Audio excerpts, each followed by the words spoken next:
વડોદરામાં વરસાદના વિરામ બાદ પણ હજુ પાણી ઓસર્યા નથી। પ્રતાપનગર વિસ્તારની અનેક સોસાયટીઓમાં લોકોના ઘરોમાં પાણી ઘૂસ્યા હતા। આપને દ્રશ્યો બતાવીશું। અમૃતવાડી વિસ્તારના લોકોના ઘરોમાં ઘૂંટણસમાં પાણી ભરાયા છે, જેના કારણે અનેક લોકોની ઘરવખરી પલળી ચૂકી છે, જેના કારણે લોકોને ભારે નુકસાની વેઠવાનો વારો આવ્યો। અમૃતવાડી વિસ્તારના લોકોએ રાત્રે બહાર વિતાવી અને સવારે ઘરે પરત ફર્યા ત્યારે હજુ પણ પાણી ઓસર્યા નહોતા। સ્થાનિકોએ આક્રોશ વ્યક્ત કરતા કહ્યું કે નેતાઓ વોટ લેવા ઘરે આવે છે, પણ મુશ્કેલીના સમયે નેતાઓ જનતાને ભૂલી જાય છે। વડોદરામાં લોકોની વિકટ સ્થિતિ બની રહી છે। ગઈકાલે 4 ઇંચ વરસાદ પડ્યો હતો। મોડી સાંજ બાદ તો વરસાદ પણ નથી પડ્યો, છતાં પણ પાણી ઓસરતા નથી અને પ્રતાપનગર વિસ્તારમાં છીએ। જોઈ શકો છો સ્થિતિ લોકોના ઘરમાં। આપ જોઈ શકો છો, હું અહીંયા ઊભો છું। આ જે ઘર છે, બેન તમારું ઘર છે, શું સ્થિતિ છે? અમારા ઘરમાં પાણી બહુ ભરાયું। આજે ત્રીજી વાર આવું ને આવું પાણી ભરાયું છે, પણ કોઈ હજુ સુધી જોવા આવ્યું નથી। અહીંયા આગળ ઘરવખરી કેટલી બગડી ગઈ, પલળી ગઈ? બધો બહુ સામાન બગડી ગયો। હવે કોને કહેવાનું, કોઈ આવતું નથી। આ પહેલી વાર આવ્યા છે અહીંયા આગળ જોવા જ એરિયામાં। આ જોઈ શકો છો અંદર આ ઘરની સ્થિતિ છે। લોકોના ઘરની અંદર આ પાણી ભરાયા છે અને પાણી એટલા ભરાયા છે કે હવે જાય તો જાય કહાં। આપ તમે મને જોઈ શકો છો, કેમેરામેન પરેશભાઈ બતાવશો? જોઈ શકો છો મારા અહીંયા ઘૂંટણસમાં પાણી ભરાયા છે।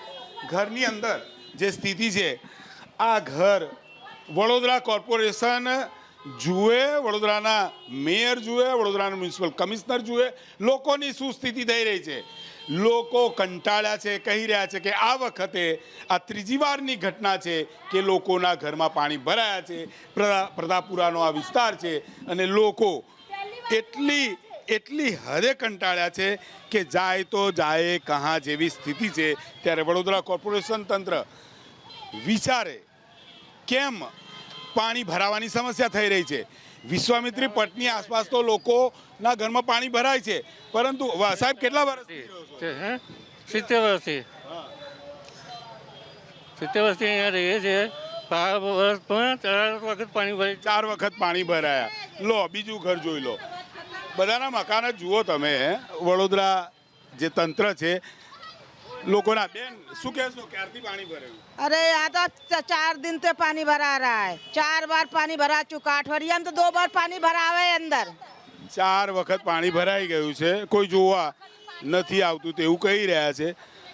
લોકોના ઘર આગળ સુધી લોકોના ઘરમાં પાણી ભરાયા છે। લોકો પોતાનો આક્રોશ વ્યક્ત કરી રહ્યા છે। બેન શું કહેશો, કેટલા પાણી ભરાયા? આ ઘૂંટણ સુધી પાણી ભરાય છે। ઘર ઘંટી બધું અમારા ઘરમાં કેટલું બધું નુકસાન થઈ ગયું છે। કોઈ જોવા જ નહીં આવતું। વોટિંગ હોય ત્યારે જ આવે છે, કોઈ ઘરમાં જોવા નહીં આવતું। આ ત્રીજી વાર ચોથી વાર પાણી ભરાયું। વડોદરા જિલ્લામાં શિક્ષણાધિકારીના આદેશનો સરેઆમ ખાનગી શાળાએ ઉલાળ્યો કર્યો છે। આપને દ્રશ્યો બતાવીએ।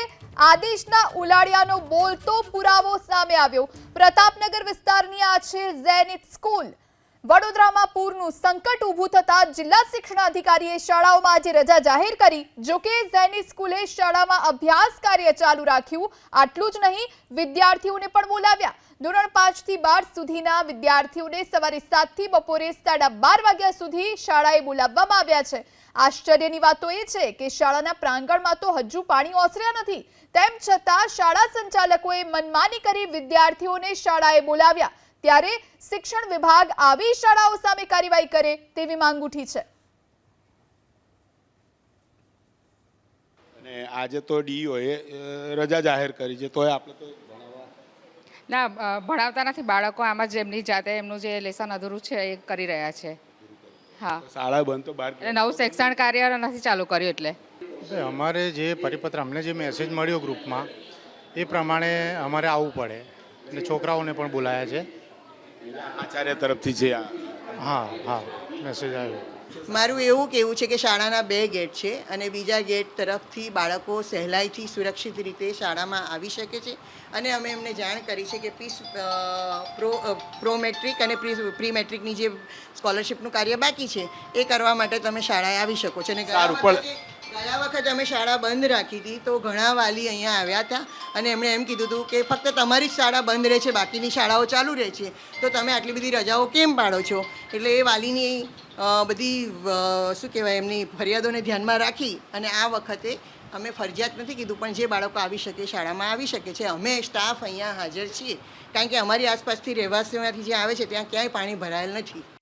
વડોદરાના પ્રતાપનગર વિસ્તારની અંદર પાણી જ પાણી છે. ત્યારે આપ જોઈ શકો છો કે અત્યારે આ જેનિસ સ્કૂલ છે. જેનિસ સ્કૂલમાં અહીંયા ચારે તરફ પાણી ભરાયા છે.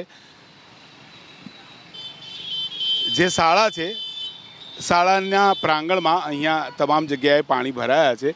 સ્થિતિ એ છે કે ચારે તરફ અહીંયા પાણી જ પાણી જોવા મળી રહ્યા છે અને આવા સંજોગોની અંદર શાળાનું જે સ્થિતિ છે એ વિકટ છે. આપ જોઈ શકો છો બસો પણ અહીંયા પાર્ક કરી દેવાય છે.